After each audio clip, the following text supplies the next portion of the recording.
Hi అండి, అందరికీ నమస్కారం. Welcome to our channel Yamuna's world. ఈ రోజు మన వీడియో ఏమిటంటే వసంత నవరాత్రులకు సంబంధించి చాలా మందిలో చాలా అనుమానాలు, చాలా తెలియని క్వశ్చన్స్ వాళ్ళ మైండ్ లో ఉన్నాయండి. అందువలన లలితమ్మ వారిని ఎలా పూజించాలి, ఎటువంటి నియమాలు పాటించాలి, జాగ్రత్తలు ఏమిటి, ప్రతిదీ కూడా మాకు తెలియట్లేదు అని చెప్పి వాళ్ళల్లో వాళ్ళు టెన్షన్ పడుతూ కొన్ని కామెంట్స్ అయితే నా వరకు వచ్చాయి.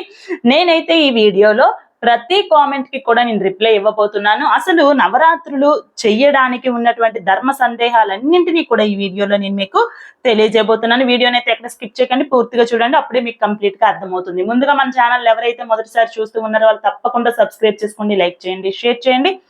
మరొక మంచి మంచి వీడియోస్ మీ ముందుకు రావాలి అంటే సబ్స్క్రైబ్ చేసుకొని పక్కనే ఉన్నటువంటి బెల్ ఐకాన్ ని క్లిక్ చేసి ఆల్ అనే ఆప్షన్ ని యాక్టివేట్ చేసుకోండి. అప్పుడే మీకు నేను పెట్టినటువంటి ప్రతి వీడియో కూడా నోటిఫికేషన్ ద్వారా మీ ముందుకి వస్తుంది. అయితే వీడియోలోకి అయితే వెళ్ళిపోదాం. అసలు నవరాత్రులు అని అంటే మనకి ఉన్నది, మనకి తెలిసినది ఒక్కటే అనుకుంటాము. ఏంటది? దుర్గాదేవి నవరాత్రులు, అదే శరన్నవరాత్రులు. కానీ మనకి తెలియాల్సినది ఏంటి అంటే 4 నవరాత్రులు ఉన్నాయి. 1 శరన్నవరాత్రులు, 2 వసంత నవరాత్రులు, 3 శ్యామల అమ్మవారి నవరాత్రులు, 4 వారాహి నవరాత్రులు. శ్యామల అమ్మవారి నవరాత్రులు, వారాహి నవరాత్రులు గుప్త నవరాత్రులుగా అంటారు. కానీ ఇవి అందరూ చెయ్యరు, కొంతమంది చెయ్యాలి అనుకున్న వారు చేసుకుంటూ ఉంటారు. కానీ ముఖ్యంగా మనం చెయ్యవలసినటువంటి నవరాత్రులు ఏమిటి అంటే దుర్గా అమ్మవారి శరన్నవరాత్రులు, దసరా నవరాత్రులు, అలాగే 2వది వసంత నవరాత్రులు. ఈ 2 నవరాత్రులు కూడా అతి ముఖ్యమైనవి. ఈ రెండిట్లో అతి ముఖ్యమైనది ఏది అని అడిగితే 2 ముఖ్యమైనవి అని అంటారు. ఎందుకంటే 2 చోట్ల కూడా మనకు యముడు కోరలు బయటికి చొచ్చుకొని ఉంటాయి. ఎందుకంటే ఈ 2 కాలాల్లోనూ శరదృతువు, వసంత ఋతువు కాలాలు మనకు వస్తాయి. ఈ కాలంలో పిల్లలకి కానీ పెద్దలకి కానీ విష రోగాలు, భయంకరమైనటువంటి బాధలు కలుగుతూ ఉంటాయి. కాబట్టి వీటన్నిటి నుంచి మనం బయటపడడానికి అమ్మవారి పాదాలు ఆశ్రయించాలి. అలాగే మనం ఈ నవరాత్రులలో విశేషంగా అమ్మవారిని ఆరాధించేటప్పుడు చాలా అనుమానాలు మీ అందరిలో ఉన్నాయి కదా, వాటన్నిటి నుంచి ఇప్పుడు విముక్తి పొందవచ్చు. మీ అందరూ కూడా తెలుసుకొని నవరాత్రులు ప్రశాంతంగా చేసుకొని ఆ జగన్మాత యొక్క ఆశీస్సులు పరిపూర్ణంగా పొందొచ్చు. అసలు నవరాత్రులలో మనం 2 పూటల పూజ చెయ్యవచ్చా, 2 పూట్ల తప్పక మనం పూజ చేసుకోవాలా అనే డౌట్ చాలా మందిలో ఉంటుంది. మీ శక్తి మేరకు, మీ వెసులుబాటుకు చూసుకోండి. 2 పూట్ల అంటే 2 సంధ్యలలోనూ మీరు అమ్మవారిని విశేషంగా పూజించడం చాలా చాలా మంచి ఫలితాలను ఇస్తుంది. ఒకవేళ మాకు ఉదయం కుదరదు అనుకున్న వారు సాయంత్రం చేసుకోండి. ఒకవేళ మాకు సాయంత్రం కుదరదు అనుకునేవారు ఉదయం చేసుకోండి. 2 పూట్ల చేయడం మాత్రం చాలా మంచిది. అయితే 2వది ఏంటంటే మాకు నవరాత్రులు మొదలుపెట్టిన తర్వాత మధ్యలో నెలసరి వస్తే ఏం చేయాలి? అసలు అటువంటి సిచ్యువేషన్ ఏదైనా ఉంది అనుకోండి, డేట్ కోసం మన ఆడవాళ్ళకి తెలుస్తుంది కాబట్టి నవరాత్రులు అనేది స్టార్ట్ చేయకపోవడమే మంచిది.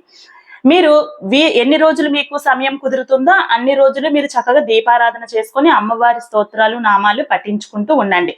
ఒకవేళ మధ్యలో ఆటంకం వచ్చింది అనుకోండి, తర్వాత ఇబ్బంది పడతారు. ఒకవేళ మేము అటువంటి డేట్ అదేం లేదు, అందుకని మేము స్టార్ట్ చేసాం, కానీ మాకు తెలియకుండా దురదృష్టవశాత్తు ఇలా జరిగిపోయింది, ఏం చెయ్యాలి అని అంటే గనక మీ ఇంట్లో ఉన్నటువంటి మీ హస్బెండ్ తో కానీ, మీ అత్తగారితో కానీ, మీ పిల్లలతో కానీ దీపారాధన చేయించడానికి ప్రయత్నించండి. ఇక 3వది ఏటి సూతకంలో ఉన్నాము, మేము వసంత నవరాత్రులు చెయ్యవచ్చా? ఏటి సూతకంలో ఉన్నవారు వసంత నవరాత్రులే కాదండి, ఏ పూజలు చెయ్యకూడదని మన శాస్త్రం చెబుతుంది. ఇక గర్భిణీ స్త్రీలు వసంత నవరాత్రులు చేసుకోవచ్చా? మీరు గర్భిణీ స్త్రీలు ఎవరైతే ఉన్నారో వాళ్ళు 7వ నెల వచ్చింది అంటే మాత్రం అసలు చెయ్యకండి. ఎందుకంటే అది మంచి పద్ధతి కాదు.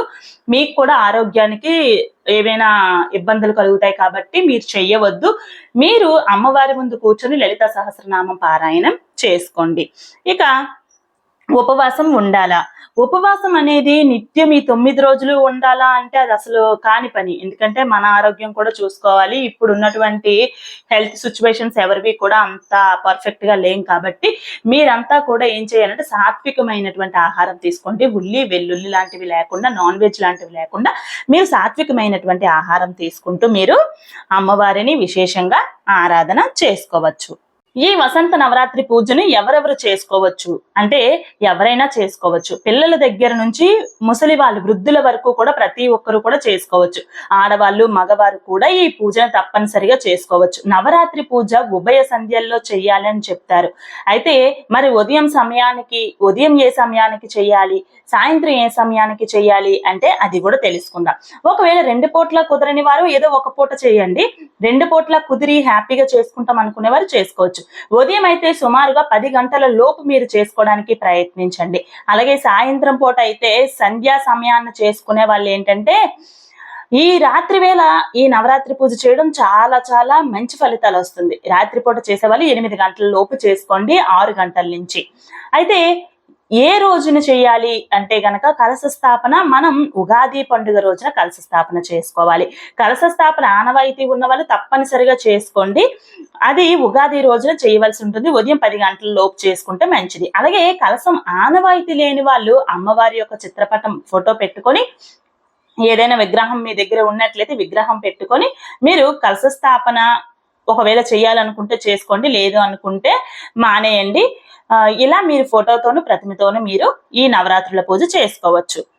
అలాగే ఒకవేళ మీరు ఈ సంవత్సరం కానీ కలశం పెట్టినట్లయితే ప్రతి సంవత్సరం పెట్టాలా అనే అనుమానం కూడా ఉంటుంది కదా, కంపల్సరిగా పెట్టాలి. ఒక సంవత్సరం మీరు కలశం పెట్టి నవరాత్రుల పూజ చేసినట్లయితే ప్రతి సంవత్సరం కూడా కలశం పెట్టి నవరాత్రుల పూజ చేయండి. కాబట్టి ఒకవేళ ఆనవాయితీ లేని వాళ్ళు ఫోటో పెట్టి చేసుకోవడం చాలా మంచిది. ఈ 9 రోజులు అఖండ దీపం పెడితే మంచిదా, ఒకవేళ పెట్టలేకపోతే పరిస్థితి ఏంటి? చాలా మంచిది అఖండ దీపం వెలిగించడము, కానీ చాలా జాగ్రత్తగా ఉండాలి. ఎట్టి పరిస్థితుల్లో అఖండ దీపం కొండెక్కకూడదు. ఒకవేళ అనుకోని పరిస్థితుల్లో కొండెక్కితే అది వేరే వ్యతిరేక ఫలితాలకు దారి తీస్తుంది. కాబట్టి ఉత్తమం ఏమిటంటే ఏ రోజు పూజకి ఆ రోజు దీపారాధన చేసుకుంటూ పూజ చేసుకోవడం మంచిది. ఎందుకంటే డ్యూటీలకి వెళ్లే వాళ్ళు ఉంటారు, ఇంట్లో ఉండే వాళ్ళు అనుకోండి ఆ దీపాన్ని చూసుకుంటూ ఉంటారు. ఒకవేళ బయటికి వెళ్లే వాళ్ళు చూసుకొని ఉండలేరు. కాబట్టి చిన్నపిల్లలతో ఉన్న వాళ్ళకు కూడా కుదరదు. కాబట్టి మీరు ఏం చేస్తారంటే ఏ పూటకు ఆ పూట దీపారాధన చేసుకొని పూజ చేసుకోండి. నవరాత్రి పూజ 9 రోజులు కూడా తప్పనిసరిగా చెయ్యాలా అండి అంటే మీకు శక్తి ఉంటే 9 రోజులు తప్పనిసరిగా చెయ్యండి. లేదు కుదరని పక్షంలో 3 రోజులు చేసుకోండి, 5 రోజులు చేసుకోండి. నవరాత్రుల్లో చివరి 3 రోజులు మాత్రం అస్సలు వదులుకోకండి, అవి చాలా శక్తివంతమైనటువంటి మాట. అలాగే ఒకవేళ మాకు ఈ 9 రోజులు కుదరదు అనుకుంటే ఉగాది రోజైనా చేసుకోండి, ఆఖరి రోజైనా శ్రీరామనవమి రోజైనా చేసుకోండి, చాలా మంచి ఫలితాలు వస్తాయి. నవరాత్రి పూజ చేసుకునే వాళ్ళు తప్పనిసరిగా మీరు కొన్ని నియమాలు పాటించాలి. అవి ఏమిటంటే ఉపవాసం అనేది అవసరం లేదు, మీరు సాత్వికంగా ఆహారం తీసుకోవచ్చు, కానీ బ్రహ్మచర్యం పాటించాలి. అలాగే చెప్పులు వేసుకోకూడదు. దీక్షగా అఖండ దీపం కలసారాధన చేసిన వారు చెప్పులు కూడా వేసుకోకూడదు. తలని దువ్వెన పెట్టి దువ్వుకోకూడదండి. అలాగే కాళ్ళకి మొహానికి పసుపులు రాసుకోవాలి. చక్కగా మీరు భూశయనం చేయాలి. అమ్మవారి యొక్క నామస్మరణతో ఉండాలి. అబద్ధాలు ఆడడము, తగువులు పెట్టుకోవడము, పరనింద అంటే వేరే వాళ్ళని నిందించడం లాంటివి చెయ్యకూడదు. మీరు జాగ్రత్తగా ఉండాలి. పిల్లల్ని ముఖ్యంగా కొట్టడము, తిట్టడము లాంటివి చెయ్యకూడదు. ఇలా మీరు పూజ చేసుకోవడం చాలా చాలా మంచి ఫలితాలను ఇస్తుంది. మా ఇంట్లో లలిత అమ్మవారి ఫోటో లేదు, మరి ఏం చెయ్యాలి అంటే దుర్గాదేవి ఫోటో పెట్టుకొని చేసుకోవచ్చు, లక్ష్మీ అమ్మవారి ఫోటో పెట్టుకొని చేసుకోవచ్చు, సరస్వతి అమ్మవారి రూపంలో కూడా మనం అమ్మవారిని తలుచుకొని అమ్మవారి యొక్క నామంతో పిలుచుకొని భావించుకుంటూ మనం ఈ 9 రోజులు కూడా పూజ చేసుకోవచ్చు.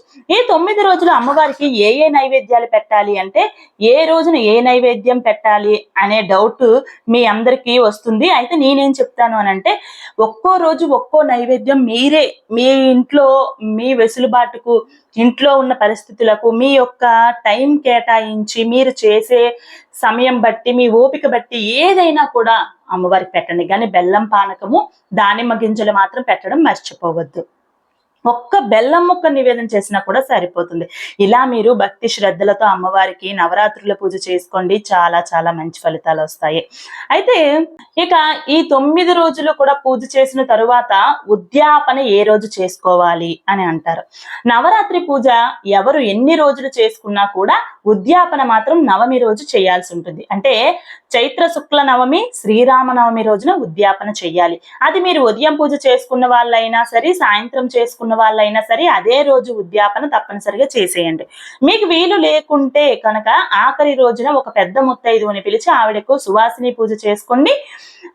మీ శక్తి మేర ఆమెకు ఏవైనా సమర్పించి ఆవిడే అమ్మవారి కాబట్టి అమ్మవారిగా భావించి ఆవిడికి మీరు చీర కానీ, బ్లౌజ్ పీస్ కానీ, లేదు అనుకుంటే గాజులు కానీ, మీరు ఏదైనా సరే అమ్మవారికి సమర్పించి ఉద్యాపన పలకవచ్చు. కలశం పెట్టుకున్న వాళ్ళు ఏంటంటే వాళ్ళు 9 రోజులు కూడా కలశాన్ని అలాగే ఉంచాలి కదా. మీరు 9వ రోజు నవమి రోజున ఉద్యాపన చేసుకున్న తర్వాత మాత్రమే ఆ పీఠాన్ని కలశాన్ని కదపండి.